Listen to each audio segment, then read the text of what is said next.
Coba bayangin sebentar, malam Jumat, kamu lagi santai scrolling HP, mungkin lagi nonton Reels, balas chat, atau sekedar killing time sebelum tidur.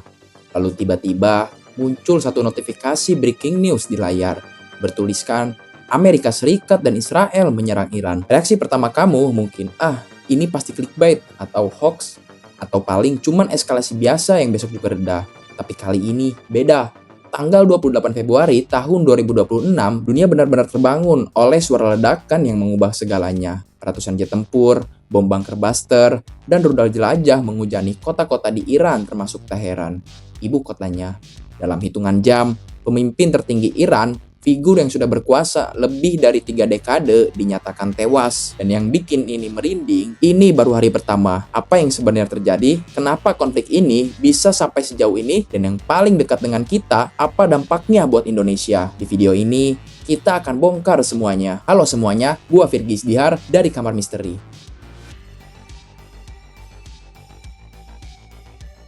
Sebelum kita masuk ke peristiwa 28 Februari, kita perlu mundur dulu, jauh ke belakang. Karena konflik ini nggak muncul secara tiba-tiba. Akar masalahnya sudah tertanam dengan sangat dalam. Pada tahun 1953, Central Intelligence Agency atau CIA ikut campur dalam urusan dalam negeri Iran. Mereka membantu menggulingkan Perdana Menteri Muhammad Mossadegh. Sosok yang saat itu berani menasionalisasi industri minyak Iran dari cengkeraman perusahaan asing. Alasan Mossadegh digulingkan sebenarnya sih sederhana ya, karena kebijakan dia dianggap mengancam kepentingan minyak barat. Shah Muhammad Reza Pahlavi, penguasa yang pro-barat, dikembalikan ke tahta, sementara rakyat Iran praktis tidak punya suara. Dan di titik inilah benih dendam mulai tumbuh. 26 tahun kemudian, tepatnya pada tahun 1979, rakyat Iran bangkit, revolusi Islam meletus, Shah melarikan diri, Ayatullah Khomeini naik ke puncak kekuasaan.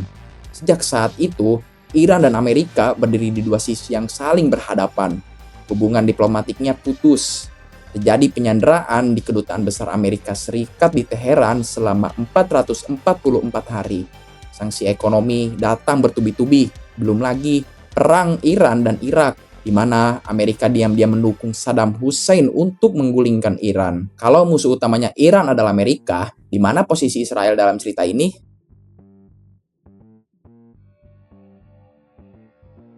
Sebelum revolusi tahun 1979, hubungan Iran dan Israel sebenarnya cukup baik. Tapi setelah Khomeini berkuasa, semuanya berubah drastis. Iran secara terbuka mendukung kelompok yang menentang keberadaan Israel, seperti Hizbullah di Lebanon dan Hamas di Palestina. Bagi Israel, Iran bukan sekedar rival regional. Iran dipandang sebagai ancaman eksistensial. Apalagi ketika program nuklir Iran mulai berkembang. Logikanya sih sederhana ya. Kalau Iran sampai memiliki senjata nuklir, keseimbangan kekuatan di Timur Tengah bisa berubah total. Oleh karena itu, selama bertahun-tahun, Israel terus menekan komunitas internasional untuk menghentikan program nuklir Iran. Dengan segala cara dia lakuin itu. Pemicu langsungnya yaitu negosiasi yang gagal total.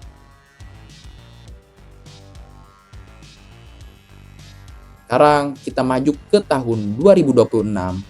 Negosiasi nuklir antara Iran dan Amerika berlangsung di Jenewa. Para mediator internasional sebenarnya masih melihat peluang kompromi. Oman bahkan mengumumkan bahwa Iran bersedia untuk tidak menimbun uranium yang sudah diperkaya, dan Iran membuka diri terhadap verifikasi penuh dari Badan Atom Internasional. Menteri Luar Negeri Oman bahkan bilang perdamaian sudah di depan mata. Tapi pemerintah Trump punya tuntutan yang jauh lebih besar. Washington meminta Iran membongkar permanen fasilitas Fordow dan Natanz, menghentikan program rudal balistik, memutus dukungan terhadap Hizbullah dan Hamas. Lalu Teheran menolak mentah-mentah. Bagi mereka, tuntutan itu sama aja dengan menyerahkan kedaulatan. Dan di titik inilah semuanya berubah. Diplomasi mati, yang tersisa hanya satu bahasa, yaitu senjata.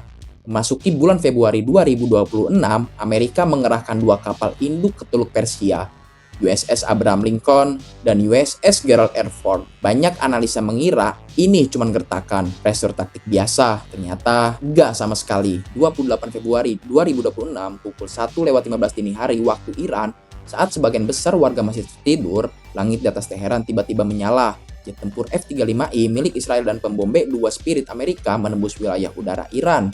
Ini bukan serangan simbolis, bukan tembakan peringatan. Ini serangan habis-habisan. Washington menamai operasi ini sebagai Operation Epic Fury. Israel menyebutnya dengan Operation Roaring Lion. Apapun namanya, tujuannya sih cuma satu, yaitu melumpuhkan Iran dari kepala sampai kaki. Target utama adalah kompleks Beit Rahbari, kediaman resmi pemimpin tertinggi Iran di Teheran. Puluhan bom bunker buster dijatuhkan. Selain itu, yang ikut disasar yaitu markas Garda Revolusi Iran, fasilitas nuklir Fordow dan Natanz, instalasi rudal balistik pangkalan Angkatan Laut Iran.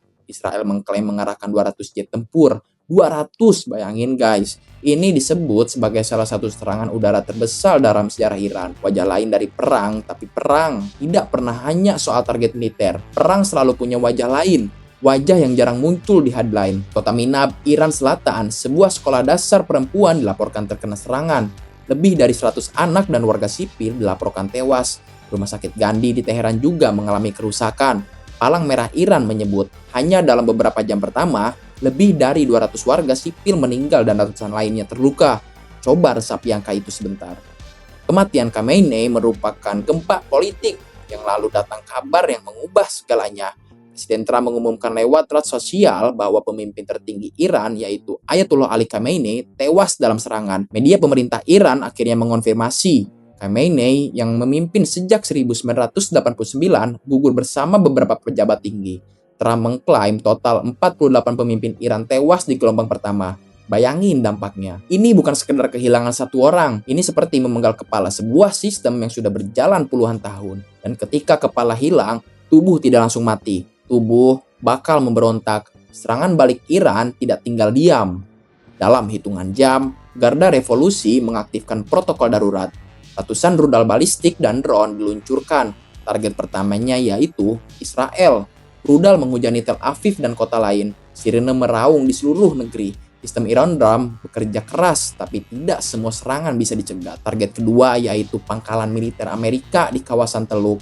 Beberapa fasilitas di Bahrain, Qatar, Kuwait, dan Uni Emirat Arab dilaporkan menjadi sasaran. Dan ini bagian yang paling krusial. Iran mengklaim menembakkan rudal ke kapal induk USS Abraham Lincoln. Kalau klaim ini benar, ini akan menjadi momen bersejarah yang sangat berbahaya. Jadi guys, ketika perang sampai ke dapur kita, sekarang kita bicara sesuatu yang lebih dekat dengan hidup lo. Karena meskipun perang ini terjadi ribuan kilometer dari Indonesia, dampaknya bisa terasa langsung di sini.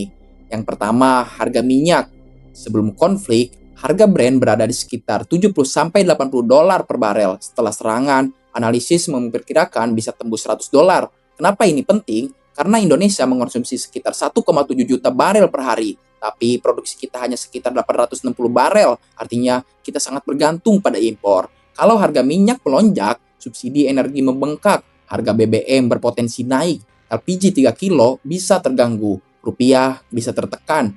Jadi ya, perang ini memang terjadi jauh, tapi efeknya bisa terasa sampai dapur rumah kita. Kita sudah sampai di ujung cerita, tapi sebenarnya ceritanya belum selesai. Mungkin justru baru dimulai. Operation Epic Fury mungkin bisa menghancurkan beton fasilitas nuklir, tapi beton bisa dibangun kembali. Yang jauh lebih sulit dipulihkan adalah kepercayaan. Kepercayaan bahwa diplomasi masih punya tempat. Kepercayaan bahwa perang bukan satu-satunya jalan. Dan ada satu pertanyaan yang terus menggantung di benak gua. Kalau emang perdamaian katanya sudah di depan mata, kenapa serangan ini bisa terjadi? Apakah ini murni soal nuklir? Atau ada agenda lain di balik asap dan puing? Pasti gua nggak punya jawabannya. Dan mungkin saat ini memang belum ada yang benar-benar tahu. Yang jelas, setiap rudal yang ditembakkan selalu punya konsekuensi. Bukan cuma di medan perang, tapi juga di pasar, di SPBU, di tagihan listrik, dan di masa depan generasi yang bahkan tidak pernah memilih untuk hidup di tengah konflik. Sekarang pertanyaannya bukan lagi kapan perang ini berakhir. Pertanyaannya adalah, apakah kita siap menghadapi konsekuensinya? Kalau video ini membuka perspektif baru buat lo, bantu sebarkan ya, subscribe, dan nyalakan lonceng notifikasinya, serta tulis di kolom komentar. Menurut lo, apa yang seharusnya dilakukan Indonesia di tengah konflik ini? Karena di Kamar Misteri, kita bukan cuma menonton, kita semua berpikir secara lebih mendalam. Gua Virgi Isdihar dari Kamar Misteri. Stay curious and peace out.